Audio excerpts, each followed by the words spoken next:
Hello, isang mapagpalang umaga po sa inyong lahat. Tayo po ay muling mag-aaral ng salita ng Diyos. Samahan niyo po akong manalangin. Aming Ama, salamat po sa biyaya ng buhay. Salamat po sa pagkakataon na kami po ay patuloy mong pagpapalain sa pamamagitan ng mga salita mo. Pangunahan niyo po kami at patuloy na ang salita mo ay gawin mong makapangyarihan sa pangalan ni Jesus. Amen. Ang atin pong babasahin ay kukunin po natin sa aklat ng Josue, kapitulo po ay 1, talatang 8. Sabi po dito sa ang Biblia, ang aklat na ito ng kautusan ay huwag mong aalisin sa iyong bibig, kundi ito ay iyong pagbulay-bulayan araw at gabi, upang iyong masunod ang ayon sa lahat ng nakasulat dito. Sapagkat kung magkagayoy, iyong pagiginhawahin ang iyong lakad at magtatamo ka ng tagumpay. Mga kapatid, ang salita ng Diyos. Pinamagatan po natin itong why the child of God should study the Word of God. Bakit po ang anak ng Diyos ay kailangan pong magbasa ng salita ng Panginoon? Well, ito pong atin pong binasa ay panahon po ito nila Moses at Joshua, na kung saan ang nag-lead po ng bayang Israel from the land of slavery to the land of Canaan. Ang unang bahagi po nito ay walang iba kundi si Moses. And after the death of Moses ay binigyan po ng successor ng Panginoon ang lalaking ito sa katauhan po ni Joshua. At bago po tuluyang ilid ni Joshua po ang bayang Israel to the land of Canaan, nakita po natin na nagbigay po ng specific instruction or command ang Panginoon sa isang lingkod ng Diyos, sa kanyang anak na pangungunahan ng kanyang bayan. Ano po yung utos na yun ng Panginoon? Sabi po niya, this book of the law shall not depart out of your mouth. Ang aklat na ito ng kautusan ay huwag mong hahayaan na mawala sa iyong bibig. Ibig sabihin po ng Panginoon, lagi dapat itong sasaysayin ni Josue. Unang-una, ang benepisyo nito ay para sa kanyang sarili. Pangalawa, doon sa mga taong kanyang pinangungunahan. But thou shalt meditate therein day and night. Pagbulay-bulayan mo iyon araw at gabi, that thou mayest observe to do according to all that is written therein, upang masunod mo ang lahat ng nakalagay doon, masunod mo ang lahat ng iyon.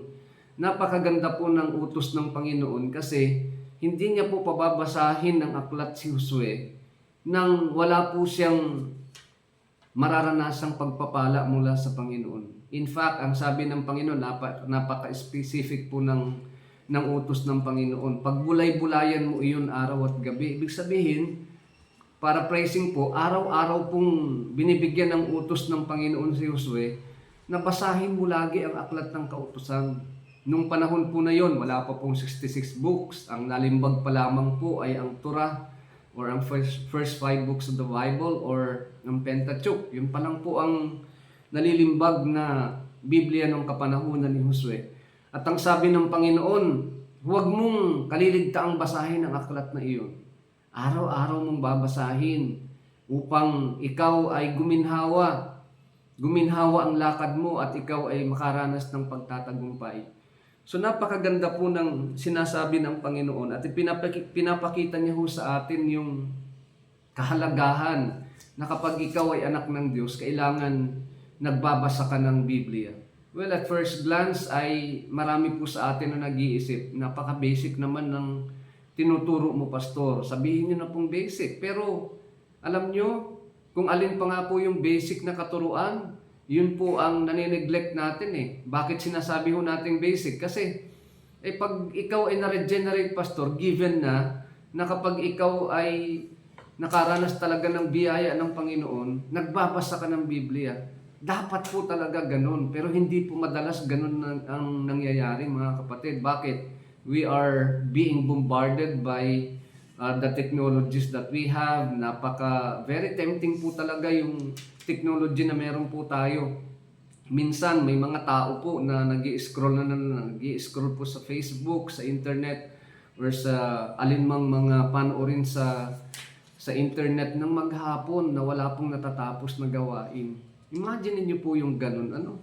Pagkatapos, may mga tao po na busy sa anumang gawain sa bahay, busy sa trabaho. So napakarami po nating pinagkakabisihan at hindi na po tayo natatapos sa pang-araw-araw nating gawain. Basic in a way na talagang kung iisipin natin, yun talaga ang dapat na maging inclination ng utak natin, yung pagbabasa ng salita ng Panginoon. Pero hindi po talaga ganun ang nangyayari. Bakit ang isang anak ng Diyos ay kailangan pong magbasa ng Biblia? Number one reason, because of its author. No? Bakit po magbabasa ako ng Biblia? Kasi merong sumulat nito, merong may akda nito. Well, pag sinabi ko nating attributes of God, pwede nating sabihin na God as creator, God as redeemer, as shepherd, a judge, etc. Marami po tayong pwedeng sabihin sa list of His attributes. But then, meron pong great accomplishment ang Panginoon na nanineglect ho ng maraming Kristiyano. Ano po yun? Yung pagsulat po ng Panginoon. Yung paggawa po, pagiging may akda ng Diyos ng Biblia. Alam niyo mga kapatid, pag alam mo ang Diyos ang may akda ng Biblia, pahahalagahan mo siya. At kapag ang isang libro po ay binasa mo, dahil kakilala mo yung may akda ng isang libro, pagkatapos nagkita kayo at ang bati mo ay, wow, sabi mo, nabasa ko yung libro mo at natuwa ako sa pagbabasa ng iyong aklat na sinulat. Ganon din po sa Panginoon. Pagdating po ng judgment seat of Christ, kapag tayo po'y haharap sa Panginoon, abay, napakahalaga po na tayo ay magsabi sa harapan ng Panginoon kung ano yung ginawa natin. Sasabihin natin, Panginoon, binasa ko po ang aklat na iyong ibinigay sa akin. Kaya napakahalaga po, instruction ng Panginoon noon pa man kay Josue na huwag kaliligtaang basahin ang aklat na makakapagbigay sa kanya ng katagumpayan sa lakad, kaginhawahan sa buhay. And same with us today. And it is an absolute truth, mga kapatid. Hindi lang ho ito relative kay Josue, kundi maski sa atin pong kapanahunan. Pangalawang rason, bakit ang anak ng Diyos ay kailangan pong magbasa ng Biblia? Because God says so. Sinabi po kasi ng Diyos eh. Sino po ba ang nag-utos nito kay Josue? Ang Diyos. Sino po ang Diyos? Siya po ang lumikha ng lahat ng bagay. Siya po ang tumawag kay Josue, ang tumawag at pumili sa iyo at sa akin mula sa karamihan. Siya po ang nagmamay-ari ng lahat ng bagay. So kung ito po yung Diyos na may akda at kung ito po yung Diyos na nagsasalita sa atin, kailangan po nating sundin ang kanyang utos na basahin natin. Huwag nating kaliligtaan. Basahin ang aklat ng kautusan. Sa atin pong kapanahunan, we are so blessed na tayo po'y merong 66 books of the Bible. And if we try to apply it, ay ang pinapabasa ho sa atin ng Panginoon, ang sinasabi hong utos sa atin ngayon ng Panginoon na huwag nating kaliligtaan na basahin ay ang 66 na aklat ng Biblia. Napakarami na pwede ho nating basahin sa Biblia. No? At ito po ay sinasabi niya na araw-araw po nating gawin. Para praising po ay sinasabi ng Panginoon sa atin, day after day ng buhay natin, we should read the Bible. Why? Because of its author, because God says so. No? Ang Diyos po ang nagsabi na basahin po natin ang kanya pong aklat. Na huwag nating aalisin sa ating bibig. Lagi nating pagbubulay-bulayan. Pagbulay-bulayan po araw at gabi ang kanya pong mga salita. Pangatlo po, because the Bible is God's chosen way to accomplish His divine will. No? Ang Biblia po ang ibinigay na pamamaraan ng Diyos upang matupad po kung ano po yung kalooban niya para po sa atin. At kung tatanungin niyo po ako kung paano natin talaga malalaman ang kalooban ng Panginoon, malalaman lamang po ng bawat Kristiyano, ng bawat anak ng Diyos ang kalooban ng Diyos sa pamamagitan ng kanya pong mga salita. No? So kung hindi mo babasahin ang Biblia, hindi mo malalaman kung ano ang kalooban ng Panginoon. And we as sinners are saved through the message of the Bible. Tayo pong makasalanan at may kasalanan ay naligtas sa pamamagitan po ng salita ng Panginoon. Meron pong nagpunta, may nangaral sa atin, may nagbahagi ng salita ng Diyos. Kaya marapat lamang po na basahin natin ito kasi dito po natin malalaman kung ano yung kalooban ng Diyos para sa atin. At tayo bilang makasalanan, ang kalooban ng Diyos para sa atin, mababasa mo sa Biblia, tinatawag tayo ng Panginoon na lumapit sa Kanya, tinatawag tayo ng Panginoon na pagsisihan natin ang ating mga kasalanan, talikuran natin ang ating mga likong gawa, tanggapin natin siya bilang Panginoon at sariling tagapagligtas, sampalatayanan natin siya upang tayo po'y magkamit ng kaligtasan at buhay na walang hanggan. Ano pa po? Bakit kailangan ng anak ng Diyos ay magbasa ng Biblia? Because of the often repeated command to read it. No? Sa Biblia po, specifically yung Book of Joshua, ay sinasabi po ng Panginoon na paulit-ulit kay Joshua para po siya magtagumpay, para po guminhawa ang kanyang buhay, paulit-ulit niyang basahin at lagi niyang babasahin ang salita ng Panginoon. Kasi paulit-ulit din pong sinasabi ng Panginoon na huwag niyang kaliligtaang basahin ang aklat na iyon. For then thou shalt make thy way prosperous, and then thou shalt have good success. Magkakaroon ka ng mabuting pagtatagumpay kapag ikaw ay magbabasa ng Biblia. Sabi pa po ng Panginoon sa ibang sitas ng Biblia, ang tao po hindi nabubuhay lamang sa tinapay, kundi sa bawat salitang namumutawi sa bibig ng ating Panginoon. So yun po yung mga rason, mga kapatid, bakit kailangan nating basahin lagi ang Biblia bilang kanyang mga anak. And last but not the least, ay because our enemy, the devil, has read it. Alam niyo mga kapatid, ang diablo po, si Satanas, ay alam niya po ang salita ng Panginoon. Alam niya kung bakit? Kasi nung tinukso niya po ang Panginoon sa wilderness, sa Matthew chapter 4, ay makikita niyo po na talagang ginamit po ni Satanas sa bawat temptation na sinasabi niya sa ating Panginoong Yesus. Ginagamitan niya po ito ng salita ng Panginoon. Bakit? Sapagkat alam ng diablo po ang Biblia. Alam po ng diablo ang salita ng Panginoon. Ikaw, bilang anak ng Diyos, alam mo ba ang salita ng Panginoon? Nagbabasa ka ba ng Biblia?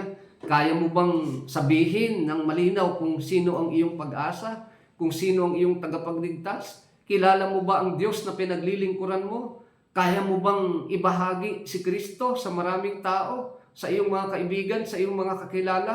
O hanggang ngayon, meron po tayong timidity of the mind simply because we do not allow the power of God by means of His Word to transform us and to experience the power of His words. Mga kapatid, napakahalaga po na talunin natin po ang diablo. At ang pinakamabisang panlaban po sa diablo ay walang iba kundi ang salita ng Panginoon. Ano pa? Kaya natin kailangan pag-aralan ng Biblia bilang kanyang mga anak because the Bible alone provides answers. And in every generation, mga kapatid, meron pong 3 questions na kailangan ma-address at sinasabi po ng maraming tao. Unang tanong, where did I come from? Saan ako nang galing? Tanong po yan ng maraming tao sa lahat ng henerasyon. Saan ako nang galing?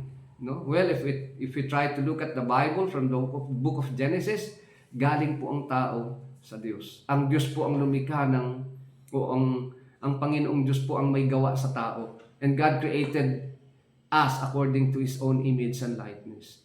And that's what the Bible says, na kailangan po nating embrace. Hindi po tayo galing sa unggoy, hindi po tayo galing sa kanino pa mang nalikha, kundi galing po tayo sa imahe or sa likeness of God. No? So kaya po tayo nandito para po kilalanin po natin ang Diyos, unawain natin ang kanyang kalooban at patuloy na isabuhay po ang kanyang mga salita. Kung babasahin niyo rin po yung ibang sitas ng Biblia, sabi po doon, let us hear the conclusion of whole matter. Fear God and keep His commandments, for this is the whole duty of man. Ano po ang conclusion ng Book of Ecclesiastes? Matakot tayo sa Diyos. And the only way for us to have a God-fearing attitude is to have time reading His Word and to apply it personally in our lives and try to share it to everybody na nangangailangan po ng kanyang mga salita. Pangalawang mga tanong, mga kapatid, na kailangan po nating masagot, bakit ba ako nandito? No? Ano ba ang dahilan bakit ako nandito? Kaya po tayo nandito para po luwalhatiin po natin ang Panginoon. Sabi po ni John Piper, the chief end of a man is to glorify God. Ang pinakahuling dapat na maging nararapat gawin ng isang tao ay bigyan ng kaluwalhatian ng Diyos na kanyang pinaglilingkuran.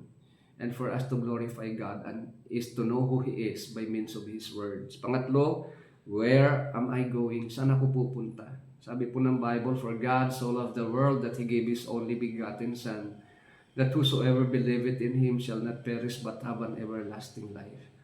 Ano po yung sinasabi sa Tagalog? Gayon na lamang ang pag-ibig ng Diyos sa sanlibutan, kaya ibinigay niya ang kanyang bugtong na anak upang ang sino mang sumampalataya sa kanya ay hindi mapahamak kundi magkaroon ng buhay na walang hanggan. Ibigan, kapatid ko sa Panginoon, ang katiyakan ho kung saan tayo pupunta, kahit tayo po ay mabawian ng buhay, ay wala pong iba kundi ang kaligtasan na ibinibigay sa atin ng Panginoon. At ang katiyakan po ng kaligtasan ay masusumpungan lamang natin sa Panginoon. Kaya niya ibinigay ang Diyos upang hindi po tayo mapahamak. Pero paano niyo po malalaman ang plano ng Panginoon, ang kalooban ng Panginoon? Paano po masasagot ang maraming tanong sa buhay mo kung hindi mo babasahin ang Biblia? Kapatid, Kristiyano ka ba? Kung Kristiyano ka, nagbabasa ka ba ng Biblia?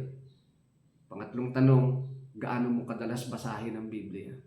Kung gusto mo magtagumpay, kung gusto mo makaranas ng kaginhawahan, basahin mo araw-araw ang Biblia. Ngayong pong umaga, naniniwala po ako na kapag isa sa buhay natin ito, tapat po ang Diyos sa sino mang maglalaan ng oras para sa Kanya. Pagpalain po tayong lahat ng Panginoon. Manalangin tayo. Aming Ama, pagpalain mo pong lahat ng nakinig, mensaheng binahagi, ay maging mabunga sa aming buhay. At nawa po, Panginoon, magpatuloy kami sa pagbabasa ng Biblia sa pangalan ni Jesus. Amen. Mga kapatid, kung kayo po ay napagpala, ay pakilike nyo lang po ang ating YouTube page. Pagkatapos ay pakishare na rin po para marami po ang makarinig ng salita ng Panginoon at mabigyan po natin ng kaluwalhatian ng Diyos. Meron na rin po tayo sa YouTube.